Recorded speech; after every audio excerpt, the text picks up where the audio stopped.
Bonjour à toutes et à tous, je suis Emmanuel Vivier, cofondateur du Hub Institute et je vous accueille pour ce débrief lors de l'Innovation Week spécial CES, Consumer Electronics Show, qui a lieu en ce moment sur Internet et malheureusement pas à Vegas à cause du contexte. Nous allons décrypter pour vous et nous allons commencer tout de suite avec les tendances tech pour amorcer ce CES 2021.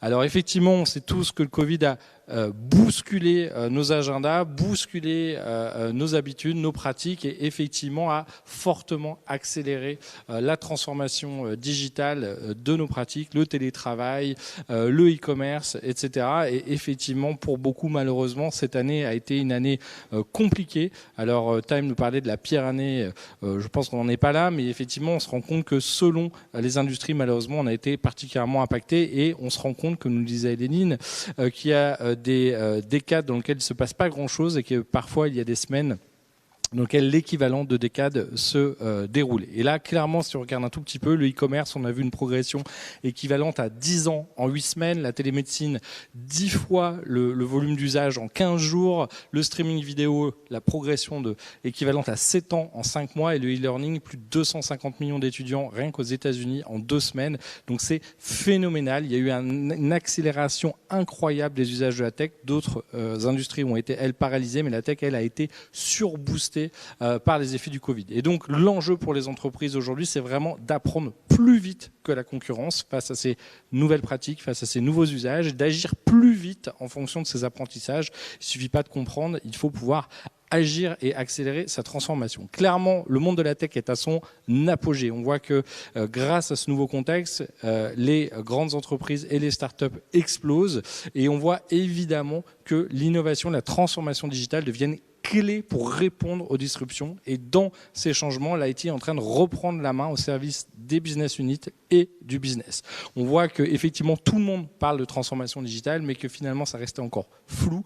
Là, clairement, ceux qui n'ont pas investi en e-commerce, ceux qui n'ont pas investi pour pouvoir collaborer et travailler à distance, l'ont payé très cher. On voit qu'il y a une nécessité d'avoir une maturité digitale et d'être capable d'innover dans un monde en perpétuel changement, un monde VUCA. Il faut être capable d'inventer, de réinventer, de changer des fois d'une semaine sur l'autre. Et donc pour ça, il faut savoir aller à l'essentiel. L'idée n'est plus de faire du parfait, c'est de faire du test and learn fast pour comprendre plus vite que la concurrence et être capable tout simplement d'agir tous les jours pour changer, pour évoluer, pour répondre à la situation, au contexte, aux consommateurs. On voit qu'évidemment, il y a toujours ce côté du timing, si on est trop tôt, ça coûte trop cher, ça ne marche pas. Si on est trop tard, la concurrence est là. Et on voit qu'on est bousculé par toutes ces startups, ces géants digitaux. Et malgré tout, on se rend compte que si on regarde un petit peu en arrière, ces géants digitaux ne sont pas apparus hier. On a toujours l'impression que la disruption, c'est très soudain. Le basculement est soudain, mais c'est souvent des années de préparation. Regardez Apple qui a démarré en 76, Google en 98, ou regardez le bureau de Jeff Bezos en 95. On voit qu'il a souvent fallu des années, et souvent au début, on voit Mark Zuckerberg ici, on n'était pas forcément très pris au sérieux. Malgré tout, aujourd'hui, l'IT est devenu clé, le digital, la technologie est devenue clé, et pas seulement dans le département IT, mais au service de toute l'entreprise. Le digital, la technologie devient core business. Et donc, tout le monde se pose la question, après le digital et avec Internet, après le smartphone, quel va être le relais de croissance? On voit que l'usage des smartphones a explosé. Apple prévoit encore 30% de ventes supplémentaires pour le S1 2021. On voit l'explosion du coup des usages, des applications mobiles, des messageries. Et on voit aussi tout simplement un Internet qui est en train de devenir bien moins américain ou occidental qu'auparavant, puisque tout simplement, il y a plus de 5 fois plus de smartphones en Chine et en Inde qu'aux États-Unis. Donc ça, on va voir une balkanisation de l'Internet. Alors évidemment, tout le monde regarde au CES les nouveautés, les innovations. On nous parle de quantique, de 5G, d'IoT, de blockchain, de réalité virtuelle, de réalité augmentée, de cloud. Et toute la difficulté, c'est de comprendre qu'est-ce qui va impacter notre business, à quelle vitesse, qu'est-ce qui est vraiment stratégique, qu'est-ce qui est au contraire juste gadget, ou qu'est-ce qui va être immédiat et important maintenant, ou seulement intéressant et important dans le futur. Un autre mapping ici où on voit qu'autour du réseau de la connectivité, de la sécurité, de la digital workplace, de l'automatisation, du stockage et des bases de données, ou tout simplement de la plateformisation, il y a énormément de choses qui se passent avec des couches technologiques, des couches de connectique, des couches de développement, des couches d'usage, et donc c'est pas évident. Je vous conseille à tous d'être très curieux en ce moment. Évidemment, la connectivité, tout le monde nous parle au CES de la 5G qui est enfin en train de se déployer, qui va accélérer les usages au niveau consommateur ou au niveau industriel. Évidemment, ça va nous permettre de connecter plus d'appareils, des appareils en déplacement. Ça va nous permettre de tout simplement transporter plus de volume de données, d'économiser aussi de l'énergie. Mais on voit que voilà, c'est pas simple. Il faut changer les réseaux, les antennes, changer les téléphones, changer les appareils. Donc c'est pas mal de boulot. Et on voit vraiment aujourd'hui une complémentarité entre le cloud pour stocker et scaler le stockage et le traitement de données, le edge dont on parle de plus en plus, c'est avoir la puissance de calcul embarquée directement dans les appareils. On se doute bien qu'une voiture autonome, par exemple, n'aura pas le temps d'aller se synchroniser avec le cloud pour prendre le contrôle de la voiture, et donc elle doit aussi avoir une puissance de calcul.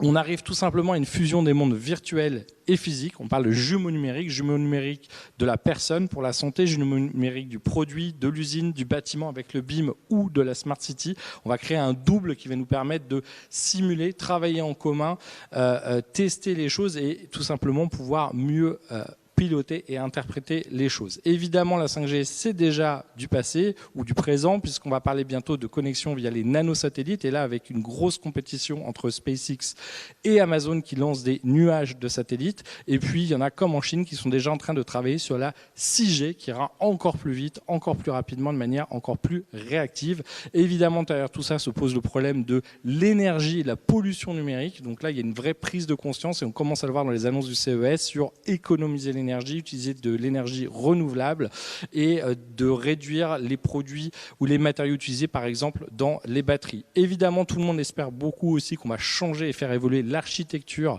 informatique avec le quantum computing. J'ai pas le temps là en quelques secondes de vous expliquer ça, mais ça va changer fortement les choses dans la cryptographie, dans les statistiques, dans les prévisions, et donc dans l'industrie, dans la chimie, dans l'énergie, dans la finance ou dans la high-tech, le quantique devrait à terme, dans quelques années, apporter un certain nombre de solutions. Évidemment, derrière toutes ces technologies, le sujet, c'est la data et l'intelligence artificielle. On voit que c'est une des technologies, même si des fois elle est mise un peu à toutes les sauces, qui va changer les choses. Malheureusement, pour faire de l'IA, il faut d'abord structurer et gouverner sa donnée correctement, que ça soit au niveau des métiers ou tout simplement au niveau de l'IT.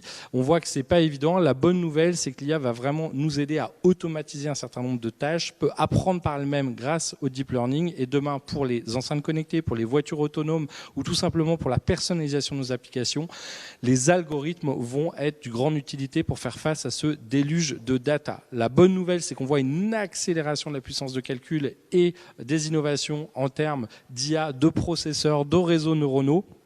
Et donc, on peut entraîner de plus en plus rapidement les choses. Donc, on risque vraiment de voir une grande progression. Les processeurs eux-mêmes sont en train, encore une fois, de progresser. On a toujours Intel, Qualcomm, Apple qui lance désormais lui-même son propre processeur, Nvidia et AMD.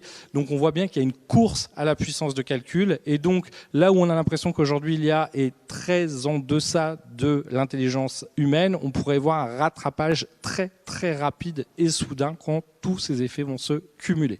On a d'ailleurs un bon exemple avec OpenAI qui suit GPT-3 et qui nous montre par exemple aujourd'hui il suffit d'écrire une phrase pour que l'AI soit capable de créer une illustration de manière, on va dire, assez réaliste. Alors l'IA, évidemment, elle a bénéficié à certains, et en particulier aux géants digitaux, qui ont une puissance comme jamais. Eux, il n'y a pas eu de crise pendant le Covid. Au contraire, la fortune des milliardaires, des dirigeants, Jeff Bezos ou Elon Musk a explosé, et donc on voit bien que évidemment avec les usages sur Internet, les recherches sur Internet, le streaming, le e-commerce, tout ça, ça a bénéficié effectivement énormément aux géants dont la capitalisation boursière a explosé et progressé de manière très importante pendant le Covid, ce qui va leur permettre d'investir, de racheter, de développer de la R&D. Et on voit bien que les sociétés du logiciel vont beaucoup plus vite que les sociétés industrielles ou traditionnelles. On a vu des progressions phénoménales de TikTok, Disney+, du Bitcoin, de Roblox, des jeux vidéo, de Slack, de Zoom.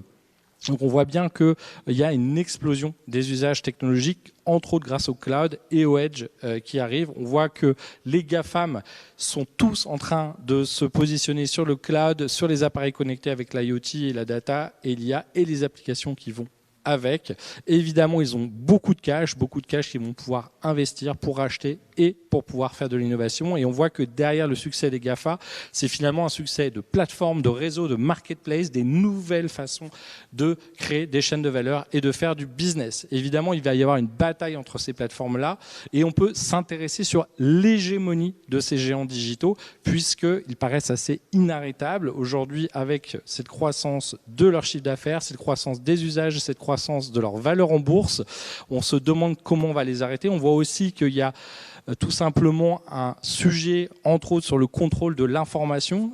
On l'a vu avec la diffusion des rumeurs, des intox, des deepfakes. Et ça, c'était les faux vœux de la reine d'Angleterre, par exemple sur Channel 4, qui finit en danse TikTok dans son vœu. On voit que les choses deviennent de plus en plus réalistes et donc ça pose la question de qui contrôle l'information.